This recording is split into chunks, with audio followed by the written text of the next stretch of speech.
What's up everybody? If you're looking to install recessed lights like that, you're in the right spot. In this video I'm going to show you how to install Sunco recessed lights and their cans. It's super easy, except for the crawling around the attic part, breathing in the dust, the fear of electrocuting yourself. Just kidding, I have no electrical experience yet. Knock this out in one quick weekend. I know you'll be able to as well. Just follow along right after this quick 10-second introduction. Now's your time to subscribe.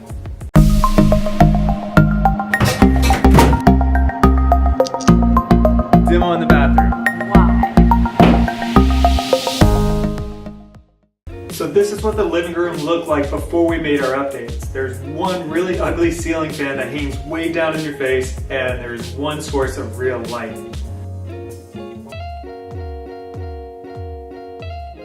We are about to clean this up. Say hello to my puppy. So here are all the pieces you will need. I have all of this in the description with the links to the products, and it's so easy. So first and foremost, you'll need the light cans. These are 4-inch cans that are IC rated, which means you can stick these straight into the insulation without any fire danger. So here's the 4-inch LED light itself, all packaged up. Let me open this up for you. This is what will be sticking into the can. So it's very, very slick looking, very streamlined. And then lastly, you'll just need a light switch. These do not come with the light switch at all. You can use the one that you currently have in your house already. The first thing you want to do is measure the placement of the holes. There are a lot of free recessed light placement tools online that will calculate the square footage you input and show you exactly where you need to install the lights, exactly how far from one wall to the other you'll need to put them.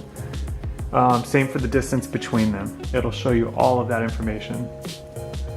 From there, just use a stud finder to make sure you aren't near any of the rafters. If you are, you may have to move over an extra inch or so to either side, and then just make sure to replicate that same inch shift on these other lights as well, so you have even spacing between the wall and the light, between the two lights themselves, and then the other wall.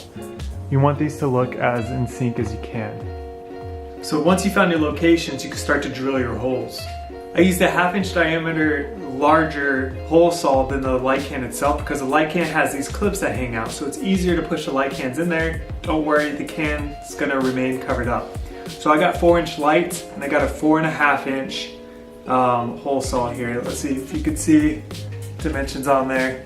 I have a link to the same exact hole saw that I used in this video down in the description below. It's heavy metal, heavy duty metal. It's really nice material, and it's a lot better than cutting out every single one of those holes by hand with the hand sheetrock saw thing.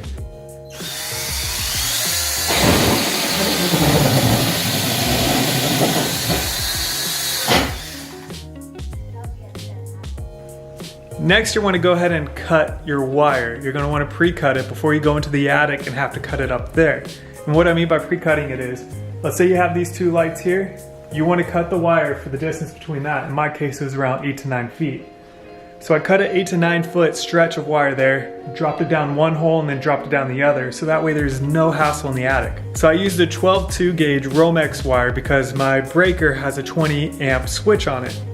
Alright, so after I've dropped the wire down every hole, when I have open holes up here, I then get my main power source, which is this switch right here in my case. The main source, the main wire from that, I ran it directly to my main light. Now what I mean by my main light here is this is the first light in my sequence. It doesn't really matter which light you put first on your sequence. That one was just the best light for me. I could have put on this middle one here, but again, then I would have to run wires in all kinds of different directions from that one. So if you start it on an end, like I started on this one, I have my long wire running to this, and then from there, I have a short wire running to this light, and then a short wire running to this light, and then keep going all the way around. I just have a bunch of short wires with one long wire running from my switch up into the attic, all the way down to this first light. So as I'll show you here in a second, once you have all your wires dangling down from all the holes up here, go ahead and cut off about 4 to 5 inches of the yellow wrapping around there, and then you can even strip off a 1/2 inch from the black and white cable, so you're all ready to go. Just hook up your actual cans. So first stage, cutting out the hole, right? Dropping the wires down through the attic. It was definitely the hardest part, getting into the attic, crawling around. Freaking hate attic work. It is a pain in the... but that's it there, right? You have this box here. You have your grounding, your neutral, and your hot wire. So I made the knockout punches, put some plastic wire connectors in there. And then basically you just stick the wire through the knockout right there. That comes through, you wire it all together, and you usually have 2 of these wires. So you hook up, in total there will be 3 connections on this thing. There's even 3 holes right there. So you'll have 3 grounds, 3 white, 3 black.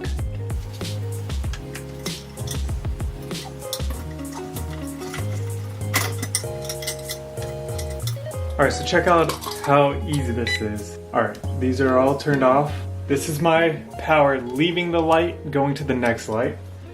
And all you're going to do is just strip it. So there you go, not too high up. Makes it easier when you stuff all these into the little box.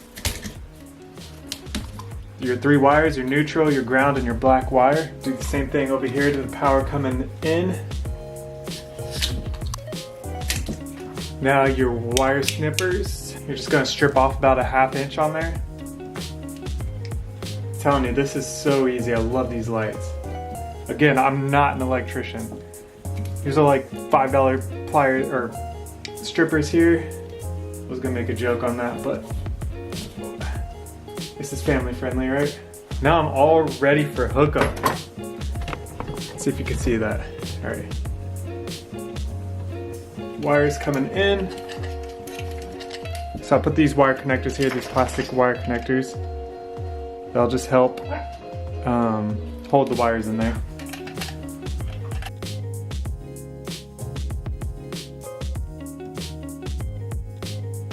So now if you take a look there,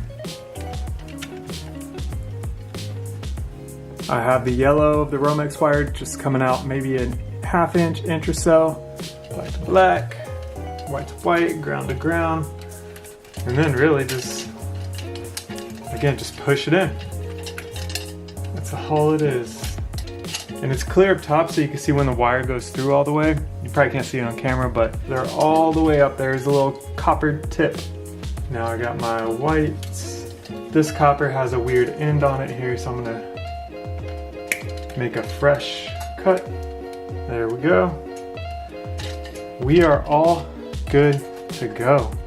The only thing I like to do, it's not necessary, put a little electric tape on there. Since I am new at this, I try to do everything as good as I can, especially when it comes to electric. I do not want the house burning down. You know, plumbing is one thing. The house will flood, it'll be expensive, but you'll most likely survive. When it's electric, it's a different story. That's why I don't usually like doing it myself. And again, I'm not paying $1,900 for an electrician coming in, but really just try to organize this a little bit. But yeah, that's it. I am finally done with the attic here. I'll actually have y'all join me while I turn this thing off. Say goodbye for now. Alright, before I actually install this into the ceiling, I'm going to show you some of the little mechanisms here to kind of help explain it. But you can see these 4 clips. 1, 2, 3, 4. These pinch the sheetrock, but you see you can slip them in to get them up into the ceiling, and then you want to bring them out after it's already in the ceiling. So in here, you can kind of see these little flat pieces there. These little flat pieces with the black. All you're going to do is push those up against the wall of the can and then slide it up. You see all the black flaps are down right now. It's just clouding up this white can. Push it snug, fill the hole. You're just going to push it into the wall. Push it into the wall, push it into the wall, all 4 of them. And then you're going to slide them up. This is where it kind of hurts your feet, your thumb a little bit. and you can use a flathead screwdriver, and there we have it. So this here has a little metal piece that sticks up, and you can just slide that up with the flathead and a hammer, or just push it up with your fingers. And when you slide it up, it pushes that clip down and hooks around the sheetrock. And then once you install the light, it'll circle the rest of this, so you don't have to worry about the little pieces there. And look at that, I mean, it's beautiful. Absolutely beautiful. I mean, that's all there is to it. You now have a fully functional recessed lighting system. This has completely transformed our space more than any other thing that we've done in this house. And we've done siding, we've done all kinds of new windows, everything. This is by far the cheapest and biggest change we've made to our house. And it was all for right around $200 total.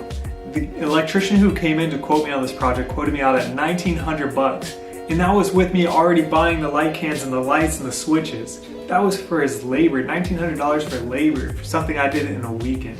Alright, and as always, remember to subscribe if you haven't already. If you like this video, go ahead and give me a thumbs up down below. And stay tuned to check out the next thing I upgraded my house. Thanks.